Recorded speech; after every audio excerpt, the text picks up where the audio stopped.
In movies and money, the curtain is rising at movie theaters this weekend with new safety standards. Marcus Theaters will open 35 theaters on Friday and 30 more next Friday, sending that stock higher. The theater group plans to reopen in time for the U.S. release of the film Tenet. Tenet was supposed to be the big blockbuster summer hit and is now scheduled to hit the big screen September 3rd. Movie man Erik Childress has more. Hello to you, Erik. Hi, Angie.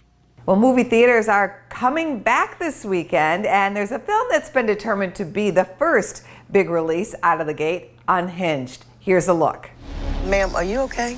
I'm pretty sure the guy in that truck's following me. He's road raging. Why don't you just chill, man? Go your own way.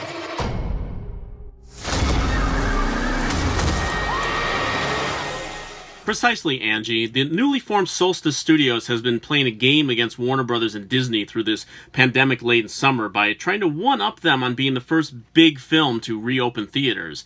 Now, its Wikipedia page may allow people to remember that particular piece of trivia, but the movie itself is otherwise rather forgettable. In it, Russell Crowe plays a deranged killer who begins terrorizing a woman when she disrespects his driving etiquette. Thus begins a long and rather ugly day where Crowe's character beats up women, beats up children, sets some on fire, and basically grunts his evil ways through an hour's worth of film. Now, despite a couple of decently filmed but otherwise unexciting car chases, Unhinged really misses an opportunity to be a piece of fun trash where we root against evil and maybe delight at an Oscar-winning actor chewing scenery. Unfortunately, its early moments of establishing Crowe as a full-on psycho and an opening credit sequence that tries to tie in his rage to a broader national feeling makes the film both uncomfortable and laughable in its attempt at social commentary. Ultimately, it comes off as some poor man's attempt across Falling Down with Michael Douglas and The Hitcher with Rutger Hauer. The fact that the studio has kept this film in the conversation for as long as it has is credit more to all the films leaving rather than this one sticking around.